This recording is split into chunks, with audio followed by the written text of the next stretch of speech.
let me get more comfortable. Alright, so today, okay, I need to I need to get this out. I need to get this out of my system right now. Who else hates their landlords? I do. I do.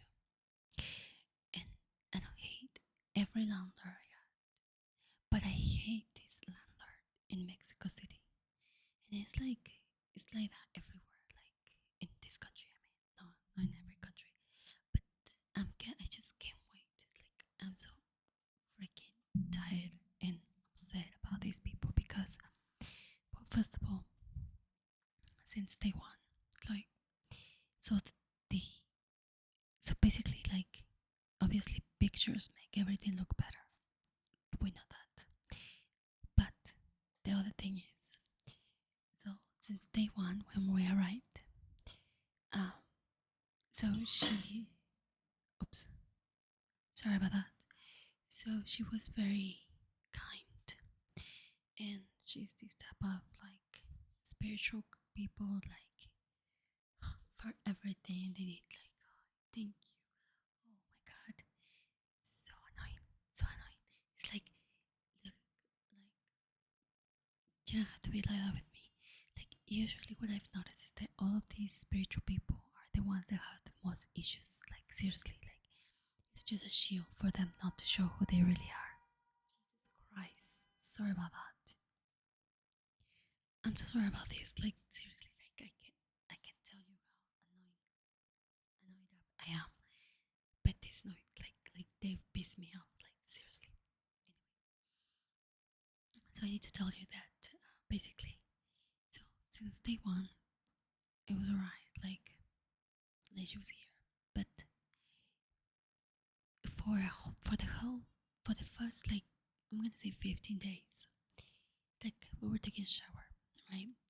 And when I would take a shower, like I'll have this girl, like, well, first of all, taking a shower, like, it was horrible for me because the water wasn't consistent.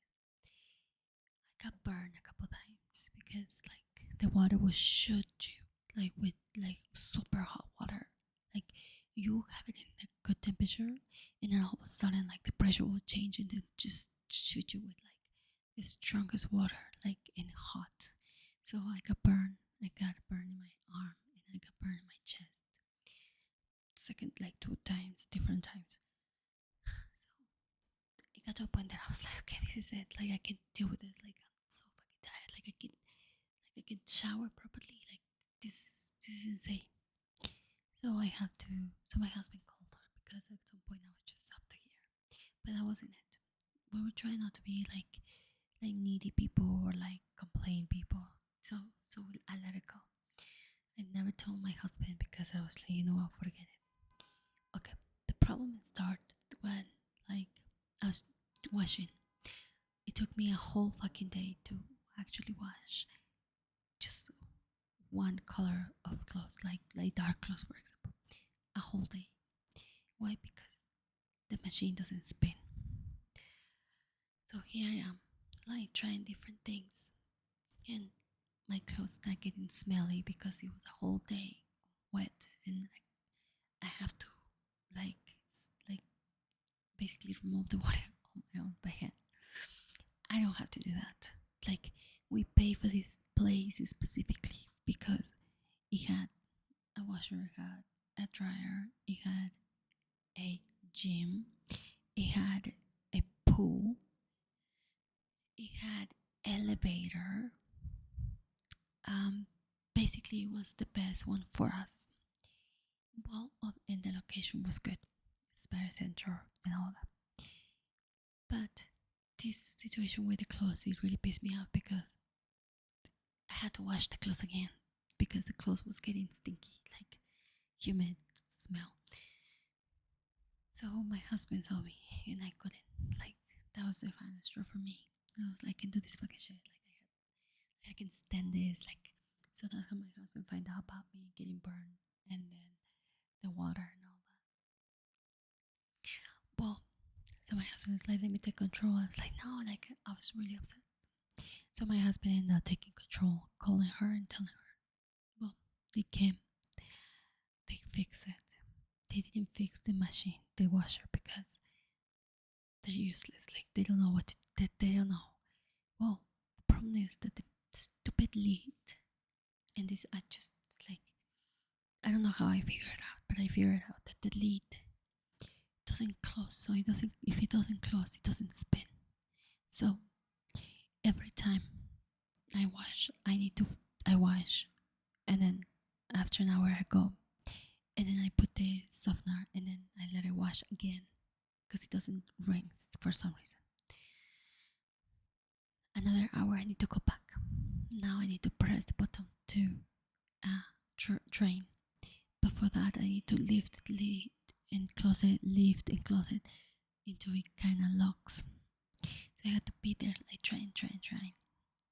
Well, it finally does that. So I figured that out. So now I do that all the time. So I waste my time all the time. Like every time I want to wash, I need to go back like 3 times. Every time I put clothes in it. Horrible, horrible system. But anyway, um, so that's how I've been washing. The other thing is the stupid faucet. It was so old that got a hole. Well, we usually always carry a filter. So in every country we go, we put our filter so we can drink water. We drink a lot of water. So now, because she changed the filter, like the faucet, our filter doesn't work in that faucet. So we have to deal with that. So now we have to buy some gallons of water, and because everything you need to disinfect everything in this country, vegetables, you have to use that water. So now we have to use the water that we use to drink to wash as well, because the water from the tap is horrible. It's dirty, can get you sick.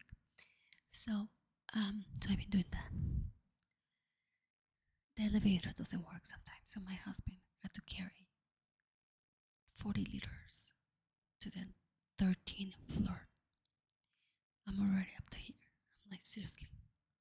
Well, one day, my husband and I, we were going to the gym, and then I forgot something in my house. To be more precise, I'm gonna be honest.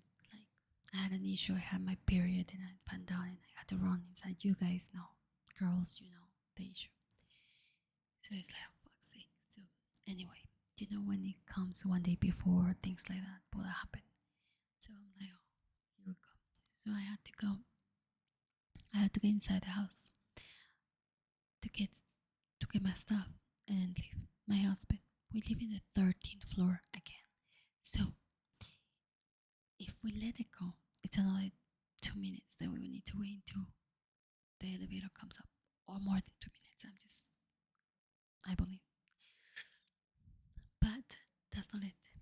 So everything was fine. So the elevator next to the one that my husband hold for me got broken. Well, I told them.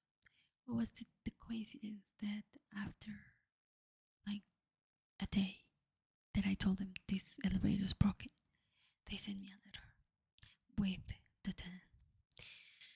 Oh, you need to pay $2,500 because 2,500 pesos because um you holding the door and makes it go bad. So now you need to pay the penalty. And I'm like, wait a minute. This is not the first elevator I touch. And plus, nobody told me anything about the policy about not holding the doors on the elevator. So this is some type of bullshit. So I refuse to pay. Airbnb were too kind to actually pay for it because they know that we're good tenants. Like we live out of Airbnb like always. Like there's no, I don't understand this. So oh my god, I'm so sorry. These people, seriously.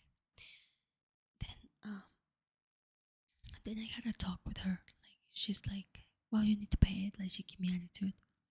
She's like, you need to pay that. Here's the information of the person you need to pay. And that's it.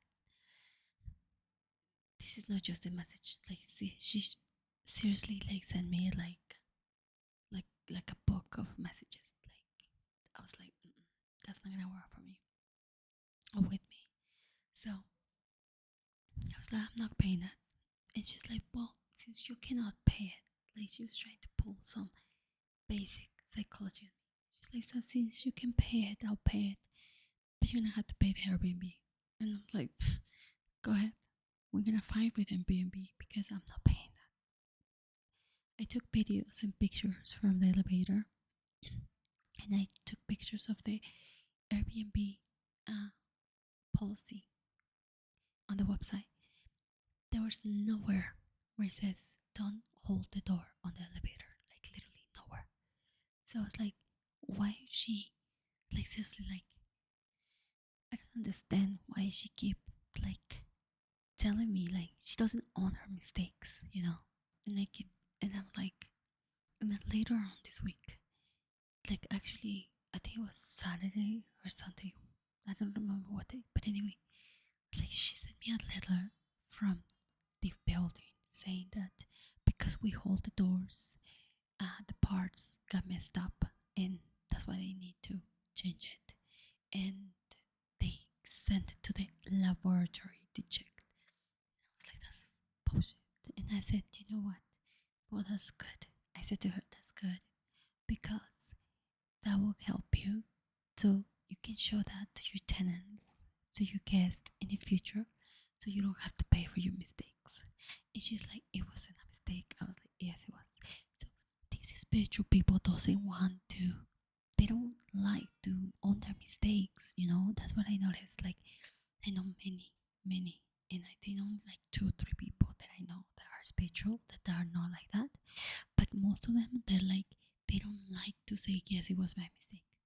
Like, they hate that. So, it's like, to me, it's like, I'm not gonna be quiet. I'm not gonna make you feel like you're right. First of all, if you're right, you're right. And like I said, if Airbnb knew that the policy was there and I didn't see that, they would never pay. But there was nothing. And we are very good tenants. So we follow the rules and we know that if something happens and it's our fault, we pay for it. We own it. That's it. That's clear. But this is what happens.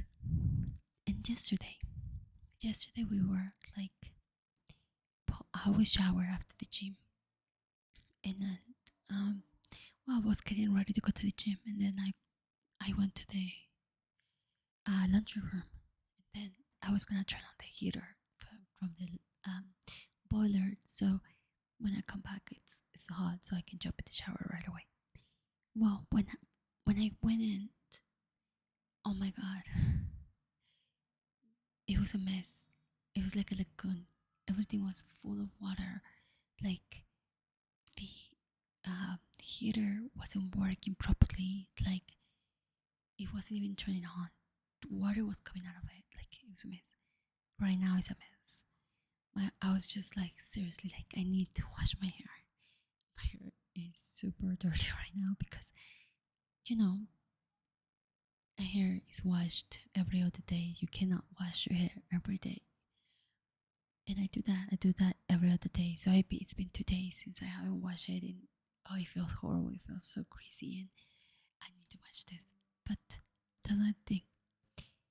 So this girl, my husband, sent her a message around 3 o'clock, about 4 o'clock. She didn't respond until like late night, and I was like, seriously, dude, like if you're gonna have this business, take care of it. Not just like leave it like that, you know? Like it was really annoying. But anyway, like today they're supposed to come and fix it, which I have some strong feeling that they're not gonna fix it today because they don't even know what it is and it's Mexico. And if they don't have something, they will put it for another day and then things like that because they love to have and to put people or to give make inconvenience for people. Like they love that. They love to be into pretend or like they love to make your life harder here. Like I really don't recommend you to come to Mexico. Seriously, don't do that. First of all, okay, the food is great, yes, but the rents are just like in America, so just stay there. stay there. Like everything is just like America now. Like there's so many pronouns. Like there's like so annoying. Like it's just a lot of things that are not working. Like it's not the same. So don't waste your time, or don't, if you have a good apartment over there, just stay there, because you know what? You're gonna miss it. You're gonna miss it, and you're not gonna get used to here. Here is like if you need something, you need to basically beg for it, and like basically like I bought these two dresses. I bought 5 dresses like in a really good store. It's like super like high whatever, and I buy a pair of shoes. So I was walking by the streets the other day. Like I went to the store and I came back, and then something felt weird on my shoe, so I would turn around. Oh, the sole of my shoe came off. I was so embarrassed. Like you don't understand how much embarrassment that caused me. I was like, wow, like seriously, like I'm all dressed up and everything in this shoe. Like seriously, it was the most embarrassing moment. Like it was horrible. Well, what I had to do is like I basically had to um put like get some glue and glue my shoe, because I really like this shoe. But I was like, you know what? I don't want to take him back, so I'm just gonna do this, and this should be fine. Well, they were fine for a day. I put them on again, and both of them came off. I was like, okay, this is it. I go to the store and I try to um, do an exchange, or do something about it, right? I had another dress too that I bought. I just wear it. I was gonna wear it. I see it, and it looks like it's old. Like there's some broken like rib thing from here. It's a mess. So I go to the nearest store. Like there's so many of those stores here. Oh no, you have to go to the one that you bought it. It's like that fucking store is like 40 minutes away from here. And I'm like, seriously? They're like, yeah. So now I have to go all the way to that store that is so far away to get that, to get my dress and some shoes. This is it's a waste of time. This country cannot progress. Like seriously, like they just don't progress. They just don't. I don't see it. I don't, and I don't like seriously. They're still 40 years behind. Like it's horrible, horrible. And yeah, like I seriously recommend you not to come. If you wanna come, come for a week. Stay in a hotel. Don't stay in Airbnbs. Don't do that. That is the biggest mistake. I was telling my husband, I was like, I don't want to stay in here ever again. Like, I want to leave. I can stand here. Like, smells. You ask for an Uber X so they can put this AC. They don't put an AC. They lower the windows. All the smoke, all the disgusting smell from the streets, all the dust, everything. Like, oh, it's horrible. Horrible. You don't want that. You don't want that. Don't make your life difficult. If your life is not difficult, don't make it more difficult, because this is gonna be way 10 times more than what you're going through in your country. So yep. So don't do that. Don't do that. Yeah. Don't get an Airbnb in Mexico City. Don't do that, because to be honest, they give you these ridiculous like policies, like it's like they want you to pay the bills too, like plus the rent, which the rent is already like 1,500 euros, like $2,000 almost. It's ridiculous, and it's not worth it. It's not worth it. No, stay where you are. Stay there. Anyway, enough with eventing. Like, I'm so sorry. I always get you guys to do this, but like, I have to. I have to let you know how things are in this country, and I will let you know how things are in the next country I'm going. I know I'm gonna love it, and I can't wait to get there and actually um experience what a local experience there. I'm not gonna say where it is yet, but I'm so excited to go, and you're gonna love it too. I think so. From what I heard, I hope I love it. But yeah, this is my experience in Mexico City. I really recommend you not to come. If you're thinking to come to stay, don't do that. If you're thinking to come and visit, do that. But just do it for a little bit and stay in a hotel. Don't stay in an Airbnb. Don't, because they're gonna take your money. It's better to stay in a hotel because they can reward you if something goes wrong. So, anyway, this is me, Miriam. This is your ASMR girl. So, let me know if you want some recommendations from other countries. If I've been there, I can gladly tell you, I can give you recommendations. So, I'll see you next time, and I hope you have a good day, good night, or good evening, whatever you are. So, take care. Ciao.